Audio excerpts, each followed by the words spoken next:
بسم اللہ الرحمن الرحیم۔ السلام علیکم۔ میں ابا کی قبر پر فاتحہ کے لیے اکثر جاتا تھا۔ آتے جاتے اکثر میری ملاقات چودھری کے بیٹے قاسم سے ہو جایا کرتی تھی۔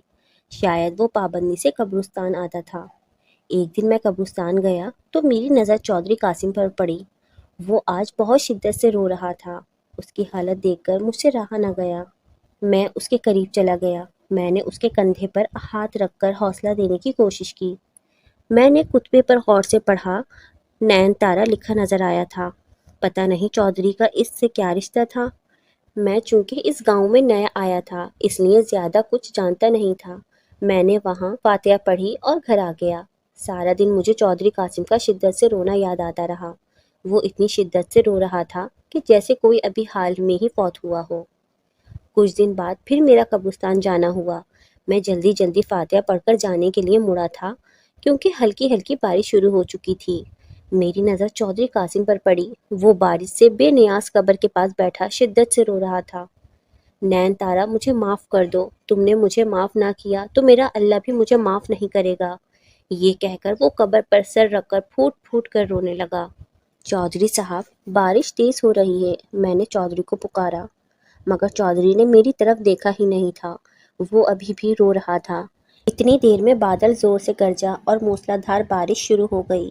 میں نے ادھر ادھر نظر ڈالی، کوئی گھنا درخت بھی نظر نہیں آیا کہ جس کے نیچے سے کھڑے ہو کر بارش سے محفوظ رہتے۔ سردیوں کی بارش بندے کو بیمار کر دیتی ہے۔ یہی سوچتے ہوئے میں نے چودھری قاسم کا بازو پکڑا اور گورکن کی جھوپڑی میں آ گیا۔ گورکن موجود نہیں تھا۔ چودھری قاسم چٹائی پر نڈھال سا بیٹھ گیا، مگر وہ ابھی بھی رو رہا تھا۔ نین تارا کی قبر یہاں سے بھی صاف دکھائی دے رہی تھی۔ قاسم ابھی بھی ہاتھ جوڑ کر معافی مانگ رہا تھا۔ نین تارا، مجھے معاف کر دو، اگر تم نے مجھے معاف نہ کیا تو یہ زمین بھی مجھے جگہ نہیں دے گی۔ یہ کس کی قبر ہے؟ میں نے ہمت کر کے سوال کیا۔ میری چھوٹی بہن کی، چودھری نے جواب دیتے ہوئے پہلی بار میری طرف دیکھا تھا۔ یہ کہہ کر وہ خاموش ہو گیا۔ آپ یہاں روزانہ آتے ہیں؟ لگتا ہے آپ کو اپنی بہن سے بہت محبت ہے۔ چودھری نے نفی میں سر ہلا دیا۔ تھوڑی دیر تک جھونپڑی میں خاموشی چھائی رہی۔ میں نے دوبارہ گفتگو کا آغاز کیا۔ چودھری صاحب، آپ مجھے اپنا غم بتائیں، آپ کا دل ہلکا ہو جائے گا۔ میں ہمدرد لہجے میں بولا۔ غم نہیں، گناہ، چودھری غمناک لہجے میں بولا۔ ہو سکتا ہے کہ میں آپ کے کسی کام آ سکوں، میں نے اسے بولنے پر آمادہ دیکھ کر کہا۔ کبھی کبھار انسان گناہوں کی وجہ سے اتنا دور نکل جاتا ہے کہ کوئی حل نہیں نکلتا، کوئی اس کی مدد نہیں کر سکتا، توبہ کے دروازے بند ہو جاتے ہیں اور اس کے ذمہ دار بھی ہم خود ہیں۔ چودھری قاسم کی آواز کسی کھائی سے آ رہی تھی اور پھر اس نے اپنے دل کا بوجھ ہلکا کرنا شروع کر دیا۔ چودھری ہاشم ابھی تک بے اولاد تھا۔ دن رات وہ اپنی بیوی کو طعنے دیتا رہتا کہ صرف بیٹا ہونا چاہیے، اگر بیٹی ہوئی تو تمہاری اس حویلی میں کوئی جگہ نہیں ہوگی۔ میں بہت منتوں اور مرادوں کے بعد پیدا ہوا۔ حویلی میں جشن کا سما تھا۔ میرا باپ فخر سے سینہ پھلا کر پھر رہا تھا۔ وراثت کے علاوہ باپ کے بیجا لاڈ پیار نے میرے اندر ضد، غصہ اور ہٹ دھرمی غرور پیدا کر دیا تھا۔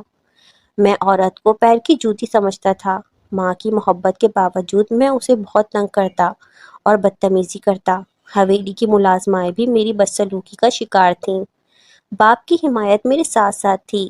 9 سال تک بلا شرکت غیر میری بادشاہی قائم رہی۔ اس دوران اماں امید سے ہوئیں۔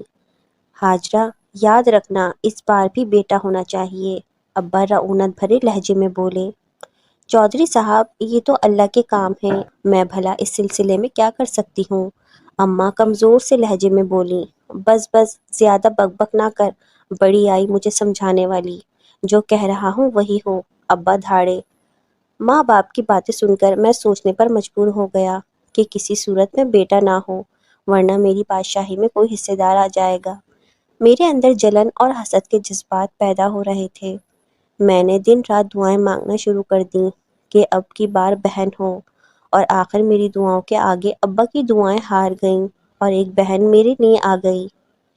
ابا کا غصے سے برا حال تھا، وہ تو اسے دیکھنے بھی نہیں گئے۔ بہن سے مجھے بھی کوئی مطلب نہیں تھا کیونکہ مجھے اس سے کوئی خطرہ نہیں تھا۔ آخر عورت ہے ہی ایک کمزور مخلوق، اس کا اور ہمارا کیا مقابلہ؟ غرور و تکبر میرے اندر پنپ رہے تھے۔ اماں نے اس کا نام نین تارا رکھا۔ نین تارا بہت خوبصورت تھی۔ اماں اس نازک سی گڑیا کے ساتھ بہت خوش تھیں۔ قاسم ادھر آؤ بیٹا، دیکھو تمہاری بہن۔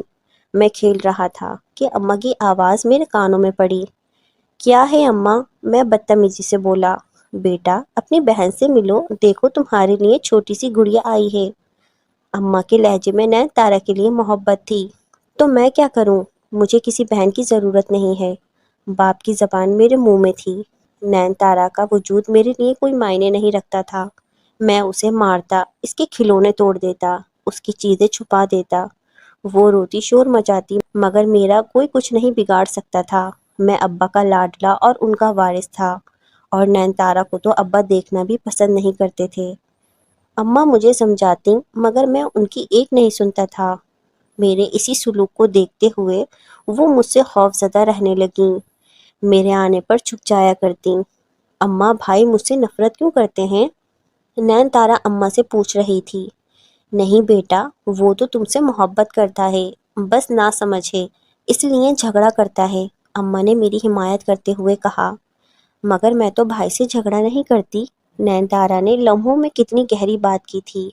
میں چند لمحوں کے لیے اپنی جگہ ساخت رہ گیا تھا، مگر پھر اپنی ازلی ہٹ دھری کے باعث باہر چلا گیا، کیونکہ مجھے نین تارا اور اس کی باتوں سے کوئی مطلب نہیں تھا۔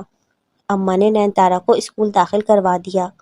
وہ بہت شوق سے اسکول جاتی، مجھے اسکول جانے کا کوئی شوق نہیں تھا۔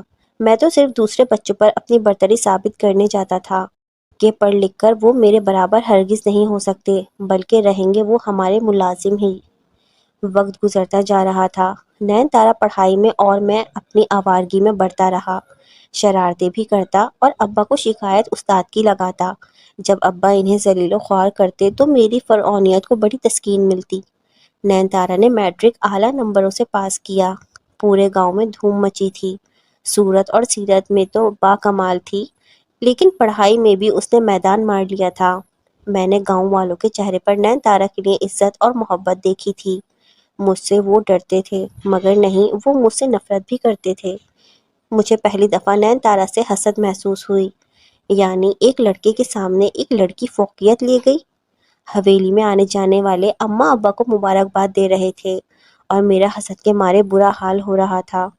وہ آگے بڑھنا چاہتی تھی۔ اس نے اماں سے اس بات کا اظہار کیا کہ اسے شہر کے میڈیکل کالج میں داخلہ لینا ہے۔ یہ سننا تھا کہ میرے تن بدن میں آگ لگ گئی۔ ابا اور میں نے خوب مخالفت کی۔ کیا ضرورت ہے آگے پڑھنے کی؟ میں نے قہر آلود نگاہوں سے اسے گھورا۔ ابا مجھے شوق ہے، نین تارا نے پہلی بار زبان کھولی۔ پڑھ کر کیا تو تیر مارے گی؟ کرنا تو پھر بھی چولہا ہانڈی ہے۔ میرے لہجے میں حقارت تھی۔ پتر پڑھنے دے بیچاری کو، اماں حمایت میں بولیں۔ نہ بھائی، ضرورت کیا ہے شہر جا کر پڑھنے کی؟ کرنی تو تیری شادی ہے، ہم نے کون سا تجھ سے نوکری کروانی ہے؟ ابا غصے سے دھاڑے۔ چودھری صاحب، میں نے آپ سے زندگی میں کبھی کچھ نہیں مانگا، مگر اپنی بیٹی کے لیے منت کرتی ہوں کہ اسے پڑھنے کی اجازت دے دیں۔ اماں ہاتھ جوڑتے ہوئے بولیں۔ ابا بس زیادہ غور نہ کر، نہ تو بس نہ، کوئی ضرورت نہیں لڑکی ذات کو سر پر بٹھانے کی۔ میں نے نفرت سے کہتے ہوئے نین تارا پر نظر ڈالی۔ اس کی آنکھوں میں بے بسی کے آنسو تھے، مگر مجھے ذرا رحم نہیں آیا تھا۔ اور پھر اماں کی التجائیں اور نین تارا کی دعائیں رنگ لے آئیں۔ ابا مان گئے تھے۔ میں نے سنا تو حیران رہ گیا۔ ابا کی نفرت اور حقارت کہاں گئی؟ شاید بیٹی کی محبت جاگ گئی تھی۔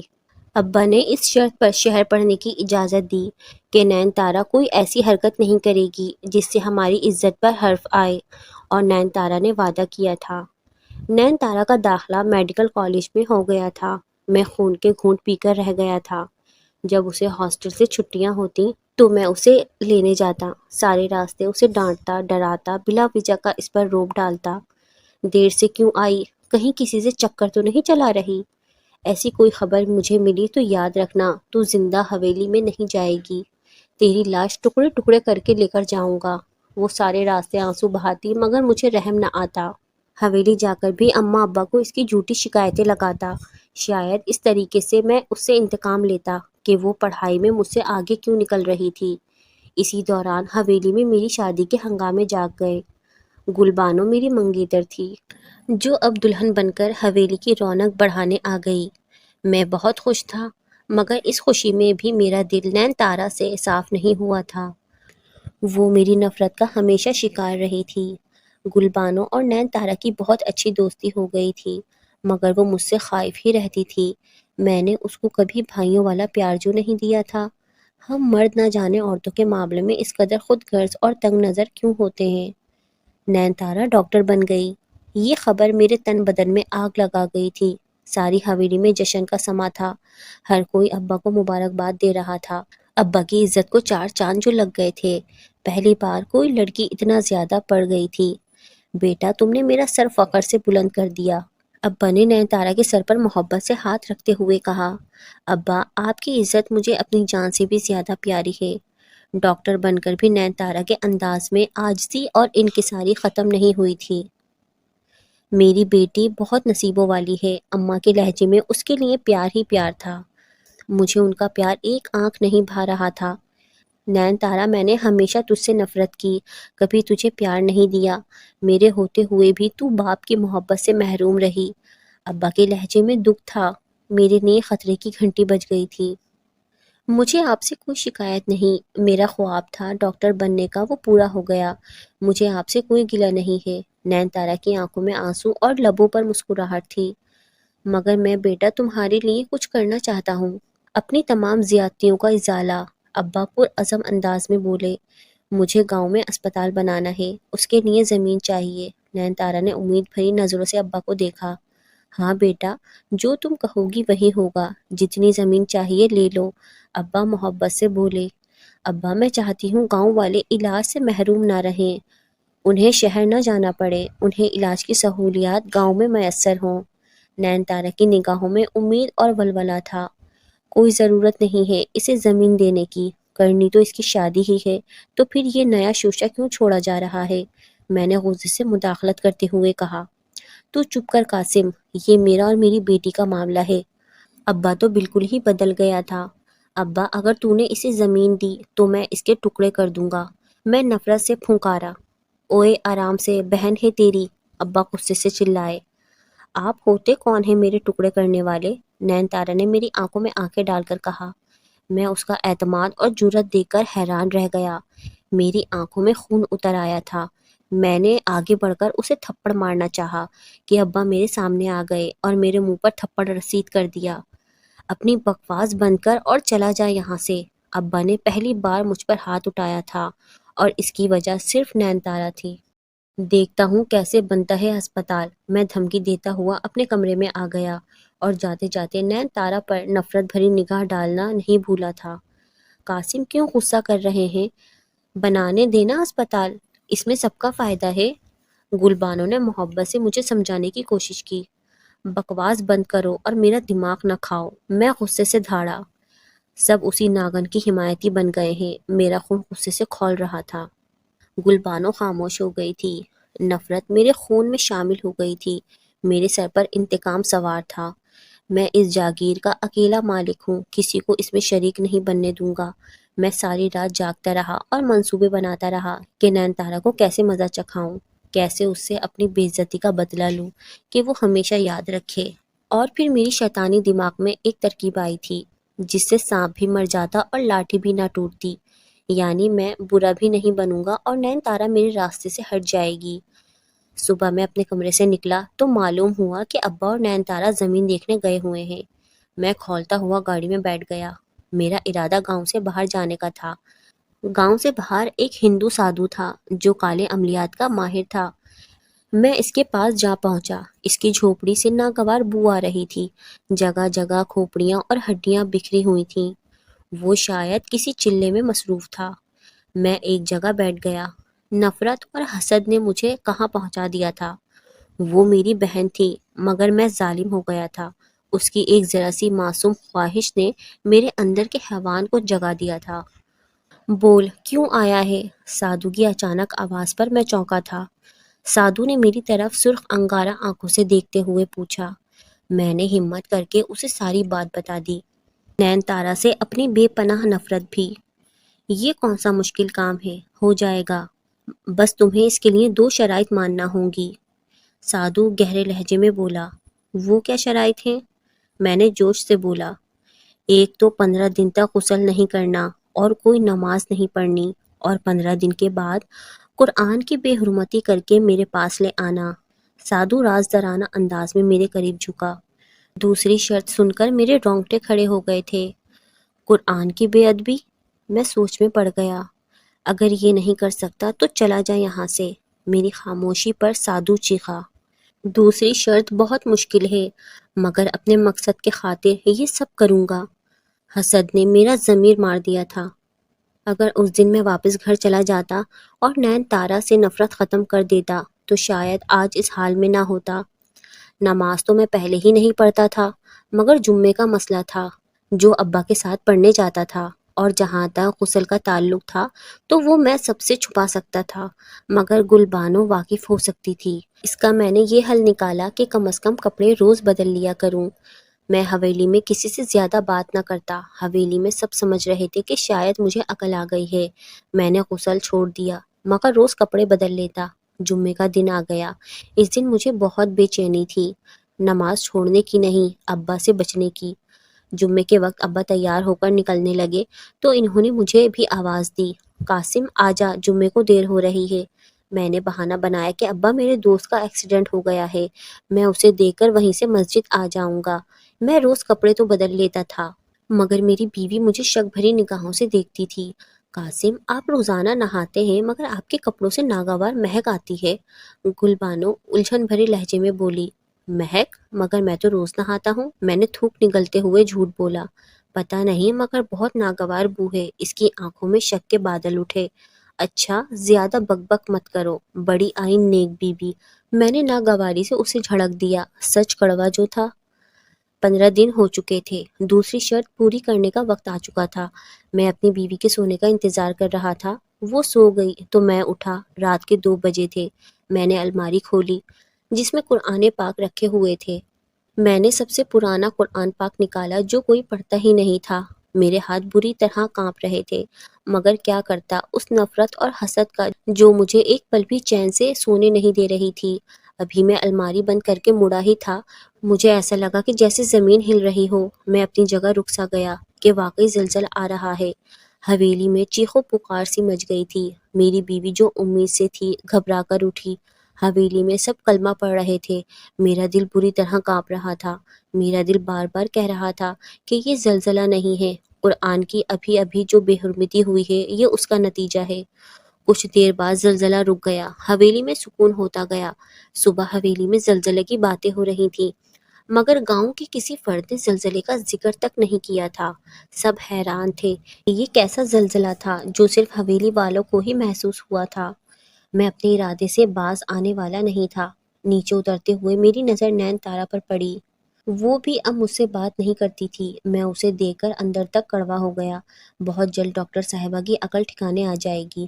یہ کام بہت خوفناک تھا، مگر وہ مجھے کرنا تھا۔ یہ لو، میں نے قرآن نکال کر سادھو کو دیا، جسے دیکھتے ہی سادھو کی آنکھوں میں شیطانی چمک ابھری تھی۔ بہت اچھے۔ سادھو میری طرف دیکھ کر مکرو ہنسی ہنستے ہوئے بولا، بس آگے کا کام آسان ہو گیا ہے۔ سادھو نے ایک گڑیا نکالی، گڑیا کے سر میں سوئیاں چپ ہوئیں اور اس کی ٹانگوں کو کالے دھاگے سے باندھ دیا۔ یہ لے، سادھو نے گڑیا میری طرف بڑھا دی۔ میں نے دیکھا گڑیا پر نین تارا کا نام لکھا تھا، یعنی میری منزل قریب آ گئی تھی۔ میرے لبوں پر مسکراہٹ آ گئی۔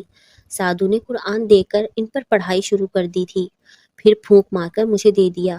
اس کو اپنی بہن کے بستر کے نیچے رکھ دینا اور گڑیا قبرستان میں پرانی سی قبر میں دبا دینا، اور یہ چھری لو، ان پر یہ منتر پڑھنے ہیں جو میں تمہیں بتا دیتا ہوں، اور آخر میں چھری پر پھونک مار کر گڑیا کے پیٹ میں گاڑ دینا۔ سادھو نے تمام عمل کے بدلے میں بھاری رقم وصول کرتے ہوئے کہا۔ میں جھونپڑی سے نکلنے لگا تھا کہ بارش شروع ہو گئی۔ میں وہیں رک گیا۔ انسان کا ضمیر اس کو کوڑے مارتا رہتا ہے جب تک انسان خود نہ ٹھان لے، لیکن میں نے اس کی آواز نہیں سنی۔ بارش تیز سے تیز ہوتی جا رہی تھی۔ قدرت مختلف بہانوں سے انسان کو روکتی ہے، منع کرتی ہے، سمجھاتی ہے، ڈراتی ہے، مگر انسان جب شیطان بن جائے تو وہ کہاں باز آتا ہے۔ میرا ذہن الجھ رہا تھا، شاید سادھو بھاگ گیا تھا۔ میری کیفیت کو وہ سمجھ رہا تھا۔ کالے عملیات چاند کے آخری دنوں میں کیے جاتے ہیں، خاص کر جب دشمن کو راستے سے ہٹانا ہو۔ اگر یہ دن گزر جائے تو پھر پورا مہینہ انتظار کرنا پڑتا ہے۔ سعدو نے تیر چلایا تھا جو ٹھیک نشانے پر لگا تھا۔ میں اس کی بات کا مطلب سمجھ گیا، فوراً ہی جھوپڑی سے نکل پڑا۔ بارش ابھی بھی ہو رہی تھی، بجلی کڑک رہی تھی، ماحول میں ایک خوفناک سا احساس بسا تھا۔ بجلی چمکنے سے قبرستان کا ماحول مزید خوفناک لگ رہا تھا۔ میں نے گاڑی قبرستان کے باہر کھڑی کی اور ٹارچ نکال لی۔ قبرستان میں چلتے ہوئے بارہا محسوس ہوتا تھا کہ ابھی قبریں پھٹیں گی اور مردے باہر نکل آئیں گے اور مجھ پر حملہ کر دیں گے۔ میں نے بہت مشکل سے خوف پر قابو پایا تھا۔ بارش ابھی بھی ہو رہی تھی، مجھے ایک پرانی قبر کی تلاش تھی۔ ایک ہاتھ میں ٹارچ اور دوسرے ہاتھ میں گڑیا۔ کیچڑ کی وجہ سے میرا پاؤں پسلا اور میرے ہاتھ سے گڑیا گر گئی۔ پہلے پرانی قبر تلاش کر رہا تھا، اب گڑیا کی تلاش تھی۔ اللہ انسان کو بہانے سے روکتا ہے غلط کام کرنے سے، مگر رکتا وہی ہے جو انسان ہو۔ شیطان نے تو ازل سے نافرمانی کی ہے اور ابد تک نافرمانی ہی کرے گا۔ میں نے زمین کی طرف ٹارچ کا رخ کیا۔ قبروں پر روشنی پڑ رہی تھی، ایسا لگتا تھا کہ قبر سے ہاتھ نکلے گا اور میری ٹانگیں پکڑے گا۔ میں نے ہمت کی اور گڑیا کی تلاش شروع کی۔ اچانک میرے پاؤں کے نیچے کوئی نرم سی چیز آئی تھی۔ میں نے دیکھا تو گڑیا تھی۔ میں نے کیچڑ صاف کیا تو نین تارا لکھا ہوا نظر آیا۔ منحوس کا پتلا بھی اتنا تنگ کر رہا ہے، میرے منہ سے بے ساختہ نکلا تھا۔ میں نے جلدی سے پرانی قبر تلاش کی اور وہیں بیٹھ کر منتر پڑھنا شروع کر دیا۔ میرا منہ سعدو کی ہدایت کے مطابق قبلے کے رخ کے مخالف تھا۔ میں نے آنکھیں بند کر کے عمل شروع کرا۔ یکایک کسی کے رونے کی آواز سنائی دی۔ میں نے گھبرا کر آنکھیں کھول دیں۔ ساتھ والی قبر پہ منظر دیکھ کر میرا خون خوف سے جمنے لگا تھا۔ قبر کے اوپر ایک آدمی بیٹھا رو رہا تھا۔ اس کا لباس سفید لیکن بہت میلا ہو رہا تھا، چہرے سے کئی برسوں کا بیمار لگ رہا تھا، مگر حیرت کی بات تھی کہ بارش کے قطرے گرنے کے باوجود اس کا لباس گیلا نہیں ہو رہا تھا۔ خوف کے مارے میں عمل کرنا بھول گیا اور آنکھیں پھاڑے اسے دیکھ رہا تھا۔ وہ مسلسل رو رہا تھا۔ ہلاکت ہے ان لوگوں کے لیے جو بیٹیوں کو زندہ درگور کر دیتے ہیں، برباد ہوئے وہ لوگ جو عورتوں کو وراثت کا حق کھا جاتے ہیں، کوئی ٹھکانہ نہیں ان کا اس دنیا میں اور نہ ہی آخرت میں۔ اس کی آواز سے بہت تکلیف نمایاں تھی، ایسی آواز جیسے بہت شدت اور اذیت کے بعد انسان کرا رہا ہو۔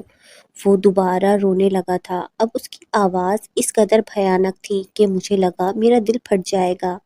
میں تیزی سے اٹھا، بھاگنے ہی لگا تھا کہ وہیں ہندو سادھو نظر آیا۔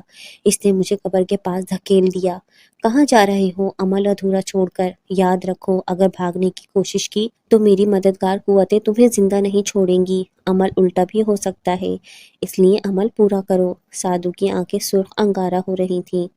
ایک دفعہ پھر ضمیر کی جنگ شروع ہو گئی۔ آخرکار شیطان جیت گیا اور ضمیر کی آواز خاموش ہو گئی۔ اب مجھے اپنی زندگی کی فکر تھی۔ اپنی زندگی بچانے کے لیے میں نے نین تارا کو قبر میں اتارنے کا فیصلہ کر لیا تھا۔ بارش ہلکی ہو چکی تھی۔ آخر میں نے چھری پر پھونک مار کر گڑیا کے پیٹ میں گاڑ دی اور بجلی چمکی تھی۔ بجلی کی چمک میں سارا قبرستان نمایاں ہو کر بھیانک لگ رہا تھا۔ بہت سی چمگادڑیں نہ جانے کہاں سے شور مچاتی ہوئی گزر گئیں۔ میرا دل خوف کے مارے دھڑکا تھا۔ کچھ عجیب و غریب پرندوں کی آوازیں بلند ہوئی تھیں اور پھر ہر سو سناٹا چھا گیا۔ عمل ختم کر کے میں نے گڑیا قبر کھود کر اس میں دبا دی اور بہت مطمئن ہو کر گھر آ گیا۔ گھر میں سب سو رہے تھے۔ میں نہایا اور کپڑے تبدیل کیے۔ میں کافی دنوں بعد نہایا تھا، اس لیے خود کو بہت ہلکا محسوس کر رہا تھا۔ میں بہت پرسکون ہو کر سو گیا۔ اب عمل کا دوسرا مرحلہ تھا۔ یہ کام مشکل تھا کیونکہ میں کبھی نین تارا کے کمرے میں نہیں گیا تھا، اور یہاں یہ کہ اس کے کمرے میں وہ قرآن رکھنا تھا۔ کسی ملازمہ کو کہہ کر یہ کام کروانا مناسب نہیں تھا کہ کہیں بات کھل نہ جائے۔ میں اپنے کمرے سے باہر نکلا تاکہ حالات کا جائزہ لے سکوں۔ ملازم نے بتایا کہ ابا اور نین تارا اسپتال کی زمین کے سلسلے میں باہر گئے ہوئے ہیں۔ میرے پاس سنہری موقع تھا۔ میں نے فوراً قرآن لے کر نین تارا کے کمرے میں گیا اور جلدی سے بیٹھ کے بالکل درمیان میں رکھ کر فوراً باہر آ گیا۔ کسی کو پتہ نہ چل سکا۔ میرا بیٹا ہوا تھا۔ میں بہت خوش تھا۔ ساری حویلی میں جشن منایا گیا۔ پورے گاؤں میں مٹھائیاں بانٹی گئیں۔ ابا، اماں، نین تارا سب بہت خوش تھے۔ رات کے کسی پہر نین تارا کی چیخوں سے پوری حویلی گونج اٹھی تھی۔ ہم سب اٹھ گئے تھے۔ نین تارا مسلسل روئے جا رہی تھی۔ اماں اور ابا اسے تسلی دے رہے تھے۔ نین تارا، کیا ہوا؟ کیوں رو رہی ہو؟ گلبانو نے پریشانی سے پوچھا۔ بھابھی، میرے کمرے میں دو لمبے لمبے کالے سائے ہیں، وہ میری طرف بڑھ رہے تھے۔ انہوں نے میری گردن دبانے کی کوشش کی تو میری چیخ نکل گئی۔ نین تارا روتے ہوئے بولی، لگتا ہے کالے علم نے اپنا کام دکھانا شروع کر دیا ہے۔ میرے ذہن میں فوراً خیال آیا تھا۔ اماں اسے اپنے کمرے میں لے گئیں۔ بس پھر تو یہ سلسلہ شروع ہو گیا۔ وہ ساری رات روتی رہتی، چیخیں مارتی رہتی، کبھی کہتی میرے سر میں درد ہو رہا ہے، کبھی کہتی میں جیسے ہی سونے لگتی ہوں ایسا لگتا ہے سارے جسم میں آگ لگ گئی ہے۔ وہ بیڈ سے اتر کر نیچے لیٹتی تو وہیں کالے سائے آ جاتے، جن کے آنے سے کمرے میں سڑے گوشت کی بدبو آنے لگتی۔ وہ ساری رات جاگتی رہتی۔ چند دنوں میں اس کی حالت پاگلوں جیسی ہو گئی۔ میں اپنے کمرے میں پرسکون لیٹا اس کی چیخوں کی آوازیں سنتا رہتا۔ میں جانتا تھا کہ وہ سائے سادو کے موکل تھے، جو عمل پورا کر رہے تھے، جو نین تارا کو ڈراتے تھے۔ حویلی میں سب بہت پریشان رہنے لگے تھے، کسی کو کوئی مسئلہ سمجھ نہیں آ رہا تھا۔ وہ ساری رات فرش پر لیٹی رہتی، جیسے ہی بستر پر لیٹتی تو چیخیں مارتی اٹھ جاتی۔ ایک رات اسی طرح رونے کی آواز سے میری آنکھ کھل گئی۔ اماں ابا بری طرح رو رہے تھے۔ نین تارا سیڑھیوں کے پاس بے ہوش گری ہوئی تھی۔ اسے اسپتال لے جایا گیا تو پتہ چلا کہ اس کی کمر کی ہڈی ٹوٹ چکی ہے۔ وہ ویل چیئر پر واپس حویلی آئی تھی۔ اس کو اس حالت میں دیکھ کر مجھے رحم نہ آیا تھا۔ کس قدر پتھر دل تھا میرا۔ وہ سارا دن اپنے کمرے میں پڑی رہتی، ہنسنا بولنا سب چھوڑ دیا تھا۔ سب اس کی زندگی کی دعائیں مانگ رہے تھے اور میں اسے قبر میں اتارنے کا انتظام کر کے آیا تھا۔ کچھ دنوں بعد وہ سوتے میں مر گئی۔ کسی کو پتہ نہ چلا کہ اسے کیا ہوا تھا۔ میں خوش تھا کہ میرے راستے کا پتھر ہٹ گیا تھا۔ اب پھر سے میری بادشاہی حویلی میں قائم ہونے والی تھی۔ اماں ابا غم سے نڈھال تھے، مگر میرا خون سفید ہو چکا تھا۔ قاسم، مجھے لگتا ہے نین تارا کی موت قدرتی نہیں ہے، گل بانو پرسوچ انداز میں بولی۔ کیا مطلب؟ میں چونکتے ہوئے بولا۔ یعنی کہ لوگ کہہ رہے ہیں کہ نین تارا کو سایہ ہو گیا تھا۔ پر سایہ ہو گیا تھا، مگر میرا دل کہتا ہے کہ اس پر کسی نے کچھ کروایا تھا۔ گل بانو مزید بولی۔ کیا بکواس ہے، میں نے ڈانٹ دیا۔ میں اندازہ نہیں لگا رہی۔ اس کے کمرے کی صفائی کرتے ہوئے قرآن ملا تھا۔ گل بانو تعصب بھرے انداز میں بولی۔ بیکار باتیں کر کے میرا سر نہ کھاؤ، اپنے اندازے اپنے پاس رکھو۔ میں نے اسے جھڑک دیا۔ میرا دوسرا بیٹا پیدا ہوا تو وہ معذور تھا۔ میرا دل بجھ سا گیا۔ چند دنوں کے بعد میرا بیٹا فوت ہو گیا۔ میرے اوپر غم کا پہاڑ ٹوٹ چکا تھا۔ اماں ابا تو پہلے ہی جوان بیٹی کی موت پر نڈھال تھے، اب مزید دکھی ہو گئے تھے۔ ایک قیامت تھی جو حویلی پر ٹوٹ چکی تھی، اور پھر اس کے بعد حویلی پر غم کے بادل چھا گئے۔ حویلی میں پھر کبھی خوشی نہ آئی۔ میرا بڑا بیٹا سیڑھیوں سے گرا اور گرتے ہی مر گیا۔ میری کمر ٹوٹ چکی تھی۔ گل بانو بالکل خاموش ہو گئی تھی۔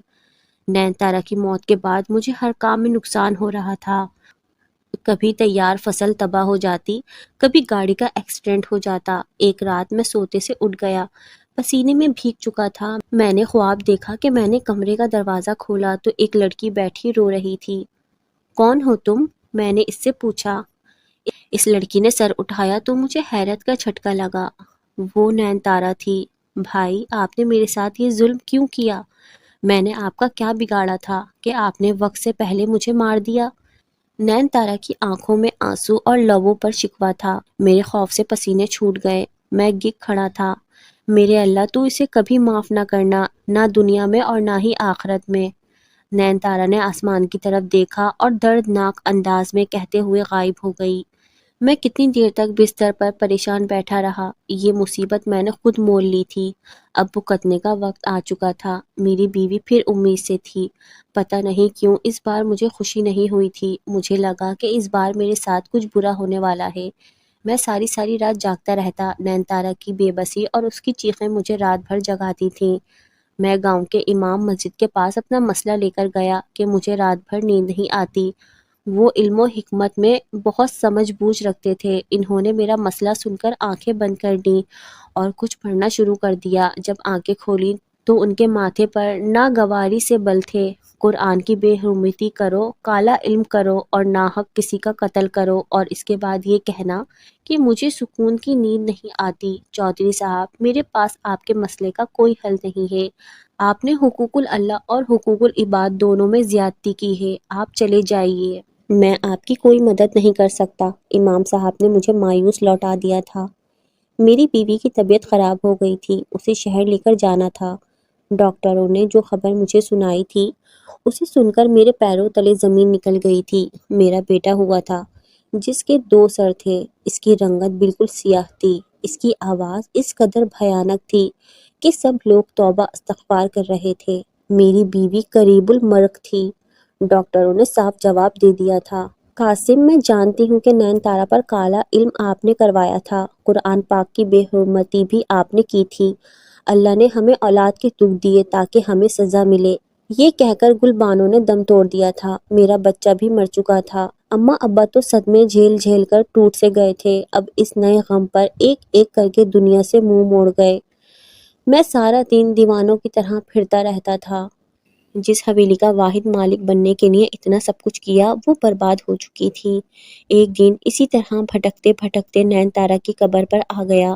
وہ دن ہے اور آج کا دن ہے۔ میں نین تارا کی قبر پر روز آتا ہوں، اللہ سے معافیاں مانگتا ہوں، قرآن کو ہاتھ لگاتے مجھے شرم آتی ہے۔ چودھری قاسم خاموش ہو چکا تھا۔ اس کی کہانی سن کر میرا دماغ معاف ہو چکا تھا۔ میں جو اسے حوصلہ دیے بیٹھا تھا، میرا اپنا حوصلہ ختم ہو چکا تھا۔ میں نے ایک نظر چودھری قاسم پر ڈالی اور جھونپڑی سے باہر نکل آیا۔ بارش اب بھی ہو رہی تھی مگر اب مجھ سے وہاں پر رکا نہیں جا رہا تھا۔ میں بوجھل قدموں سے چلتا ہوا قبروں کے پاس سے گزرا تو میری نظر نین تارا کی قبر پر پڑی۔ اس خاموش اور پرسکون قبر کے نیچے یہ داستان چھپی تھی۔ میں گھر آ گیا مگر دل و دماغ چودھری قاسم کی طرف لگا ہوا تھا۔ مجھے اس پر رحم آ رہا تھا مگر میں اس کے لیے کچھ نہیں کر سکتا تھا۔ کافی دنوں تک میں قبرستان نہیں گیا۔ 2 ہفتوں کے بعد میرا قبرستان جانا ہوا تو دیکھا کہ چودھری قاسم کا ڈرائیور نین تارا کی قبر کی صفائی کر رہا تھا اور اس پر پھول ڈال رہا تھا۔ مجھے حیرت ہوئی، میں اس کے پاس چلا گیا۔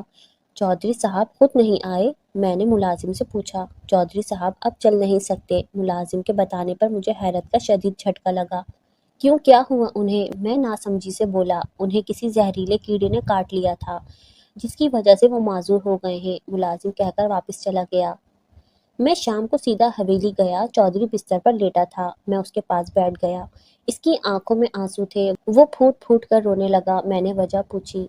بس اللہ کی پکڑ میں آ گیا ہوں، میں اب چل نہیں سکتا، میں نے قرآن کی بے حرمتی کی تھی۔ اس دن میں نین تارا کی قبر پر بیٹھا رو رہا تھا کہ عجیب و غریب بڑے بڑے کیڑوں نے میری ٹانگوں پر کاٹ لیا۔ کالے علم کی وجہ سے میں ایمان بھی گوا بیٹھا۔ جس دولت و جائیداد کی خاطر میں نے سب کیا اب وہ میرے لیے بے معنی ہو چکی ہے۔ یہ کہہ کر وہ زاروں قطار رونے لگا۔ میں نے تسلی کے چند ٹوٹے پھوٹے الفاظ کہے اور پھر گھر آ گیا۔ فجر کی اذان کے وقت میری آنکھ کھلی۔ میں وضو کر کے مسجد جانے لگا تھا کہ اعلان ہوا، چودھری قاسم رضائے الہی سے وفات پا گئے ہیں۔ میں تیزی سے مسجد کی طرف گیا۔ معلوم ہوا کہ چودھری قاسم کی تکلیف بہت بڑھ گئی تھی کہ ٹانگیں کاٹنی پڑ گئیں اور وہ برداشت نہ کر سکا اور فوت ہو گیا۔ چودھری قاسم کی تدفین کے بعد میں قبر کے پاس بیٹھا ان کی مغفرت اور آسانی کے لیے دعا کر رہا تھا کہ اچانک میری نظر کچھ عجیب و غریب کیڑوں پر پڑی۔ وہ بہت تیزی کے ساتھ چودھری قاسم کی قبر کی طرف آ رہے تھے۔ انہیں دیکھ کر میں خوف سے پیچھے ہٹ گیا۔ ایسے کیڑے میں نے زندگی میں کبھی نہیں دیکھے تھے۔ وہ تیزی سے قبر میں اتر کر غائب ہو گئے۔ میں نے شدت غم اور خوف سے آنکھیں بند کر لیں۔ اے اللہ، تو ہی چودھری قاسم کی مغفرت فرما۔ میں دعا کر کے قبرستان سے باہر آ گیا۔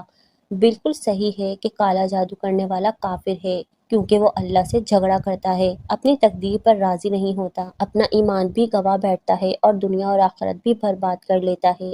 ہمیں کبھی بھی نفرت اور دشمنی میں اتنا آگے نہیں بڑھنا چاہیے کہ کالے جادو کا سہارا لینا پڑے۔ یہ دولت یہیں رہ جاتی ہے۔ دنیا سے جاتے وقت صرف نیک اعمال کا ذخیرہ ہی ضروری ہے۔ اللہ ہم سب کو ہدایت عطا فرمائے۔